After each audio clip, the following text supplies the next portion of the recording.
मेरे साथ एक बार हाथ जोड़ लो, ओम बोलो।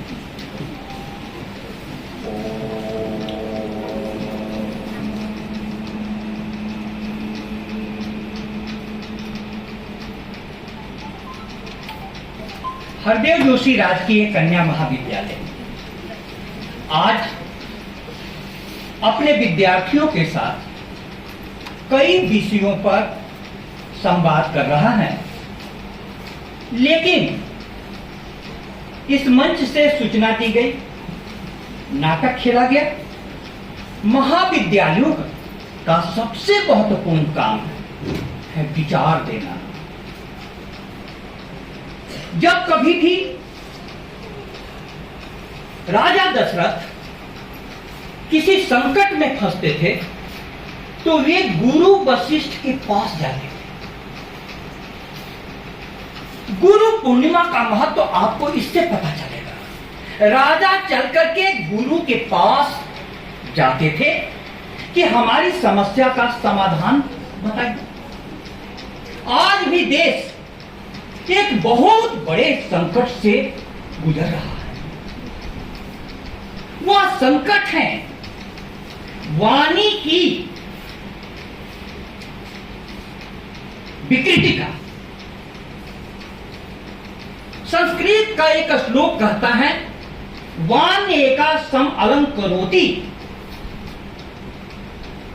वाणी एक सजाती है पुरुषम, पुरुष को, या संस्कृता धार्यते, यदि संस्कार युक्त ढंग से उसको धारण किया जाए।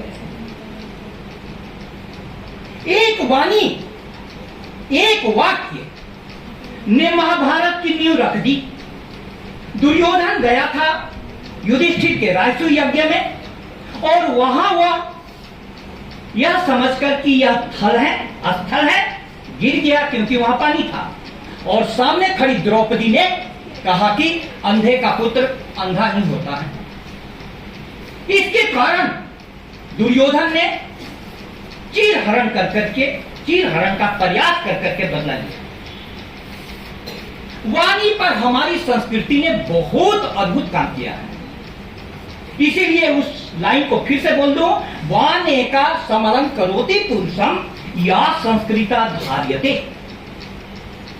प्यारे विद्यार्थियों, वाणी एक अमोल है, जो कोई बोले जान, ये तराजू तौल के तब मुख बाहर आन, तब बाहर लाओ, हृदय रूपी तराजू में तौलो।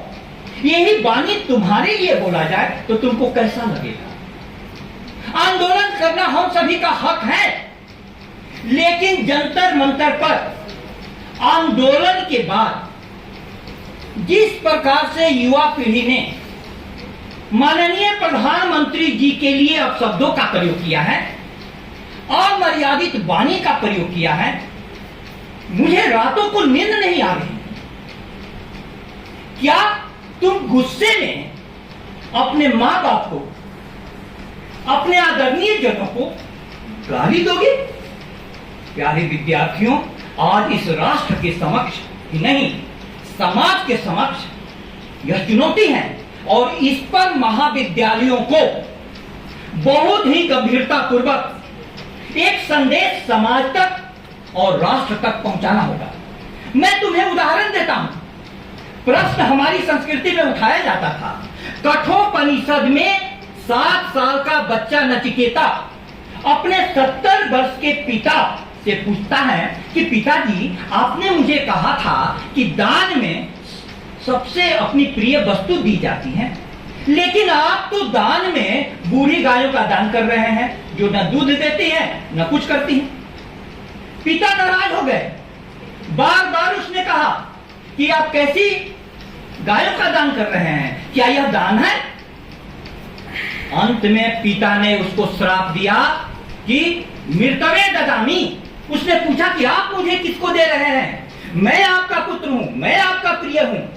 तो पिता ने कहा मृतवे ददामी। मृतवे ददामी बने तुझे मृत्यु को देगा। आज भी माँ बाप नाराज होते हैं तो क्या कहते हैं? मर जा। वही संस्कृत में कहा गया मृतवे ददामी। ठीक है, वह बच्चा चला गया मृत्यु के पास और वहां से अमर होकर के आया। हमारी संस्कृति ऐसी है दूसरी तरफ आजकल के बच्चे जिस प्रकार की अश्लील ही भाषा नहीं, जुगुप्सात्मक माने सुन करके लगता है कि हम यहां आ गए। एक बहुत बड़े शायर हुए जिन्होंने कहा, हम हर उस किताब को काबिले जब्ती समझते हैं जिसको पढ़ के बेटे बाप को खपटी समझते हैं। हर उस किताब को जब्त कर लो जिसको पढ़ने के बाद बेटा बाप को खपटी कहता है। मैं तुम्हें उदाहरण दूं, एक बार मेरा बच्चा स्कूल से आया, शैतानी कर रहा था। मैंने उसको एक थप्पड़ दिया, बोला कि सीधा खड़ा हो, तेरे स्कूल में कौन सी प्रार्थना गवाई जाती है, बोल। तमतमाया हुआ खड़ा हो गया। वो तो गुस्से में था। उसने कहा, हे करुणा निधान भगवान, धरती को स्वर्ग बना दो, दुख और पापा का नाश करा दो। हमने कहा, फिर से बोलो।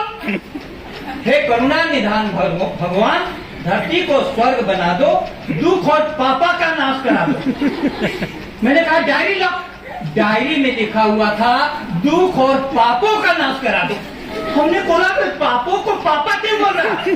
बोला कि आपने थप्पड़ मारा। हम बोले कि ज्यादा बार प्रार्थना कर देगा तो मैं धरती से तो ऊपर चला जाऊंगा।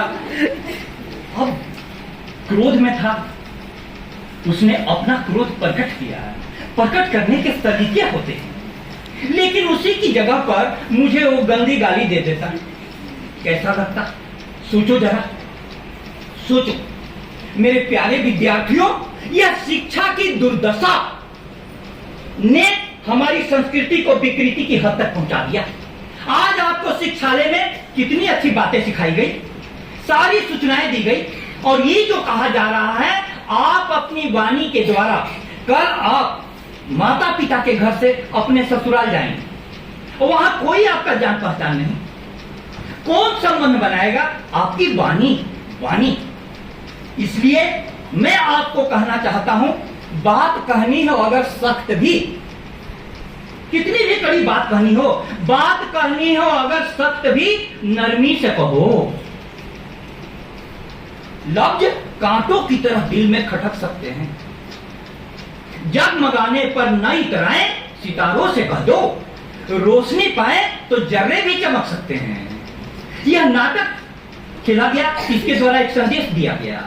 उसमें बोले गए वाक्य आपको गुदगुदाते थे, हंसाते थे, उसके साथ संदेश भी देते थे। यदि आप महाविद्यालयों में क्लास में नियमित रूप से आएंगे, शिक्षकों के संपर्क में रहेंगे, यहाँ एक से एक अच्छे शिक्षक हैं, तो आपको वाणी ऐसी मिलेगी कि आप दूसरे का दिल जीत सकते हैं।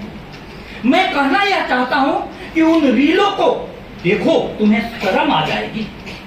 आखिर क्या हुआ? लेकिन दूसरे तरफ हमें यह भी सोचना है कि आज की युवा पीढ़ी हमें गाली क्यों दे रही है।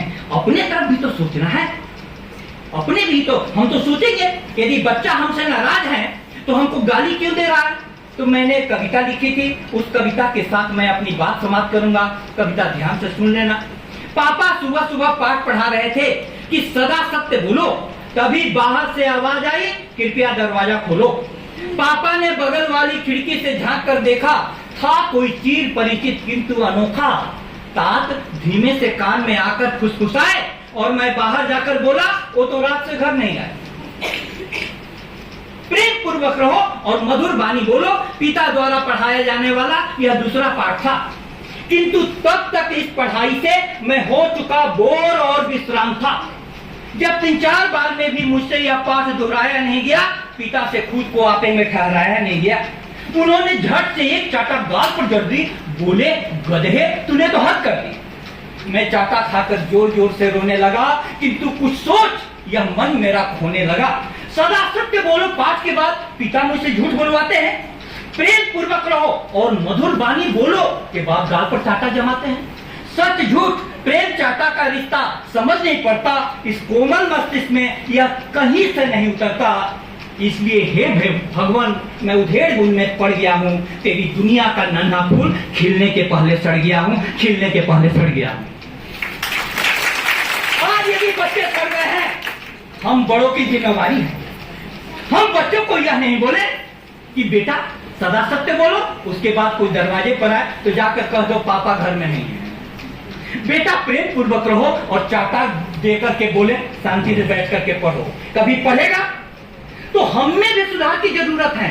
हम बड़े हो गए तो क्या हुआ, लेकिन हमको देख कर करके हमारे बच्चे सीखते हैं। इसलिए भारतीय संस्कृति ने महात्मा की परिभाषा की है कि जहां मन वचन और कर्म की एकता हो, मनस्सेकम वचस्सेकम कर्मण्येकम महात्मनाम। और जहां मन वचन कर्म की विभिन्नता हो जाए वहां दुष्टात्मा पैदा होती है। मनसन्यत कर्मण्यत वचसन्यत दुरात्मना। तो हमारा समाज बहुत ही नाजुक दौर से गुजर रहा है। बच्चे सड़कों पर हैं, उनकी वाणी की ज्वाला अश्लीलता के रूप में प्रकट हुई है। फिर भी मैं भारतीय संस्कृति की दाद देता हूं। यहाँ हम लोगों में पूरी तरीके से अहिंसा समाई हुई है। इसलिए हमारा देश नेपाल नहीं हो सकता, बांग्लादेश नहीं हो सकता, लेकिन मैं कहना चाहता हूं कि मेरे बच्चे गाली देने वाले भी नहीं हो सकते। उनको तो प्रेम दिया जाए, उनको तो शिक्षा दिया जाए, उनको तो संस्कार दिया जाए। वो प्रेम, वो शिक्षा, वो संस्कार देना हम सभी बड़ों की जिम्मेवारी है। आप सभी ने इतने शांति से सुना, मेरे बातों को अपने दिलो दिमाग में बिठाइए और सारे समाज का वातावरण और राष्ट्र का वातावरण देखिए, क्योंकि जो आग वाणी के रूप में निकल रही है उस आग में एक खूबी है। उससे महल जलते हैं तो उससे रोशनी भी होती है। शिक्षार्थियों का काम है कि जो आग युवाओं के दिलों में धड़क रही है उससे रोशनी पैदा करें। किसी को भी, किसी भी सामान को, किसी भी इंसान को जलने नहीं दें। बहुत बहुत धन्यवाद।